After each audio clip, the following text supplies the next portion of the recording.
Hello everyone, you're back with the Lone Wolf. Welcome to the show. In today's video I want to discuss something that I'm sure we've all been guilty of at some point in our lives: jealousy. You know, the feeling of envy and borderline hatred of another human being who you have determined is better than you at something, has more money or material possessions, has a hotter girlfriend or wife, has more Twitter followers or YouTube subscribers, is more famous than you, and so on and so on. I'm here to impart some thoughts on why jealousy is a truly negative force that saps not only your energy but also time and resources. Resources that would probably be better diverted into other areas. Let me provide some examples from my own life and simultaneously discuss strategies I've used to almost eliminate jealousy from my thought process. Those of you that are going your own way will certainly relate to this video and no doubt agree with some of the concepts that I'm going to talk about.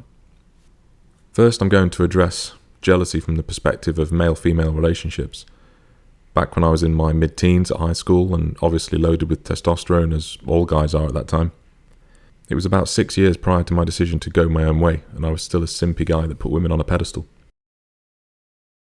Thankfully, I realised the error of my ways, but more on that later. There were about 3 girls in school that I was into at one point or another, with one of them becoming almost an obsession from year 7 to year 10, which is about 12 to 16 years old. She was with so many guys, and with every new boyfriend she had, all of them were kind of complete scumbags. I got more and more annoyed and resentful. I could not understand the game. There was one occasion when a load of students from my year, we were about 16, stayed out late over the school fields and managed to acquire some alcohol. We were having a great evening, experimenting as all kids do at that time, and she was there with her boyfriend. I think she'd been with this one for about 3 weeks. He booked the trend from her usual dudes. He had a prepubescent voice that kept breaking, and I just remember feeling a burning jealousy at the time. I was jealous of him for what he got to be with, and jealous of her for her ability to make me feel that way. It was as if she was actively doing it to elicit a particular response. In retrospect, she grew up with her sister in a fatherless household, which probably explains a lot. By about year 9, I started to develop an attitude of indifference. The abundant mentality, even at such a formative age. Towards the back end of year 10, she actually left the school and I didn't hear from her for several years. In one of the classes where we sat next to each other, I remember her saying that she was into me to her friends, but at this point I really couldn't be sure if it was a joke or a ploy, and I was completely desensitized to it. She had been around so many people by this stage, I didn't want to be anywhere near her. It could have been so different, I thought to myself at the time. I'm so glad everything turned out as it did, because years later she added me on Facebook. And despite being only 24 or so, she looked about 34, with wrinkle lines. And I couldn't believe I ever felt that way about her. Now she actually is about 34, with kids, and is a complete shadow of what she was. She has smashed headlong into the wall. I can't believe I was crazy about her as a kid, which shows you the power of hormones. This was closure of the absolute best kind. At its peak, the jealousy would follow me home from school, and I was so consumed by it. It took a lot of mental strength at the time to get through this period, not least because your hormones are playing havoc with the behaviour, testosterone's working overtime. Not long after the first girl left, there was another one who was on the fringes of our friendship group, who started to hang out with us outside the school with another one of her friends. We would spend time at different houses, sometimes sleepovers, drinking parties, all of that sort of thing. I was told by a couple of close friends that she was into me and I was going to make a move at one of our gatherings at the weekend. To my horror, one of the best friends who told me this started making out with her right in front of my eyes. It was similar to the episode of Friends when Rachel starts getting it on with the Italian guy when the lights go out. Not only did I feel a sense of betrayal given their cruel joke, I felt jealousy as well because I was into her at the time.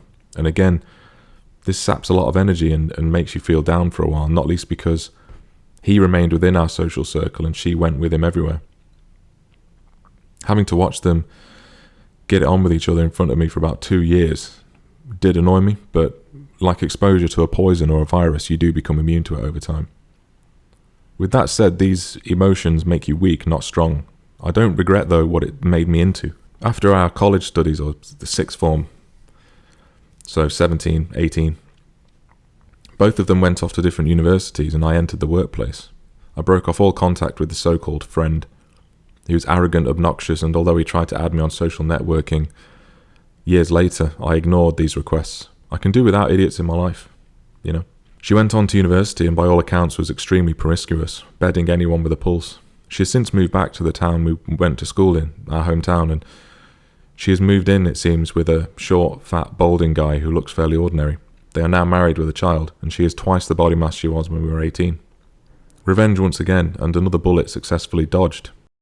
It would seem, reflecting on all of this, that there is a correlation between my level of jealousy and prospects for a successful life, as I believe I've benefited considerably from these experiences. At around the time these events were transpiring, the jealousy levels were high, as it were. My studies from about year 9 to year 11 suffered. I went from being a straight A student in the first 2 years to becoming very ordinary, but I had the ability. Instead, I got into rock music, guitar playing, so much in fact that I practiced for hours each and every day, formed a band and suddenly became popular. I found that my newfound passion made me totally indifferent towards the girls in school. I was simply consumed by enthusiasm and began grafting towards getting better on the instrument. It was all consuming. I had lessons for about a year and relentlessly woodshedded, which is perhaps detrimental in many ways. But I was diverting that frustration, that energy into a hobby, my first real experience of the kind. As truth over everything discussed years ago, I was invoking sexual transmutation. I found that I didn't care what the girls were doing anymore. I just wanted to get home and make music, learn a new song, or better yet, compose my own, and ask bandmates to learn it. We eventually performed at a school rock show and everyone came along, and I tell you now, the adrenaline, the pressure, the self-actualization associated with playing live, the sense of accomplishment, of succeeding in a field you're passionate about is infinitely better than any woman can make you feel, in my opinion. It's great to be with a woman and experience their company, if they're pleasant to be around, but it just can't compete with feelings of achievement and accomplishment from a pursuit. With all that being said, I was not done with jealousy at this point. I found that I was comparing myself to other guitar players all the time in terms of technique, and I guess this is only natural when you're developing. You need a barometer of your achievement. However, the determination of how good someone is at playing their instrument is so hopelessly subjective. But I didn't realise this at the time. I would pour endless hours into my playing, but I found that I hit a brick wall. Eventually, after all of my bandmates had gone off to university, I was without a band and left the guitar behind for several years. About 8 years ago, I picked it up again, still possessing the same level of chops remarkably, and found it effortless to create endless amounts of riffs and solos. I'm truly enjoying it again, purely because I have so many strands to my life. It's not the sole focus. It's so easy to get jealous comparing yourself to others, whether it be at the gym, with your lifts, in sport, music, the quality of women you can attract, and so on. How can this honestly be relevant?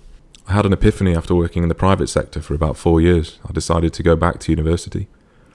I was ready to go back to academia and put all of my energy and mental powers into succeeding.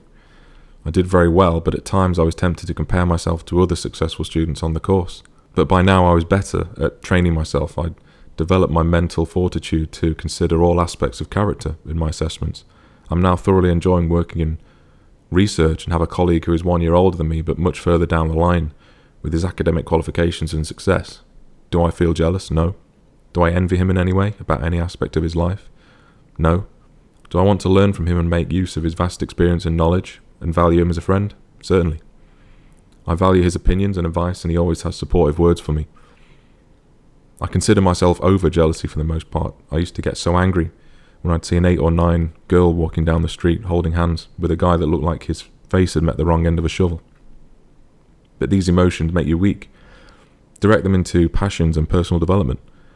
If women materialise, enjoy their company, but don't make them the sole focus of your life's journey. Why would I get jealous of someone over one of my pursuits, when I have innumerable passions and hobbies and interests? I'm fortunate not to be encumbered by the BS in life for the most part, i.e. relationships, children, and so on. Therefore, my time, which is the greatest resource possible, is free to invest in so many areas. Instead of chasing girls and pointless action without getting anywhere, I now plunge my energy into work, reading, travel, playing and composing music, writing books, doing book reviews, engaging in sports, hobbies, creating videos for YouTube, hanging out with truly valued friends, movies, video games, and much more. I'm striving towards being a bit of a renaissance man, and though I know that the journey is lifelong and hard, I will graft and work hard to succeed, leaving nothing on the bar. So, whenever anybody with any particular insecurity puts me down, which isn't very often, I simply shrug it off, because I know that for the most part, the hobby, pastime or pursuit that they are comparing is probably their sole area in life, whereas I have a whole host of activities constituting so many strands of my existence and personality. I also have so much time and can just have the opportunity to outwork these individuals. Why be so insecure about it when you're living the fullest life you can and truly fulfilling your potential? This is the power of going your own way. More than anything, it's a truly powerful philosophy for self-actualization, personal development. Focus on yourself, on being better than you were the day before, and ignore the other superfluous noise. Thanks for listening. I hope you enjoyed this episode. Don't forget to like and subscribe for more content, and I'll see you in the next one.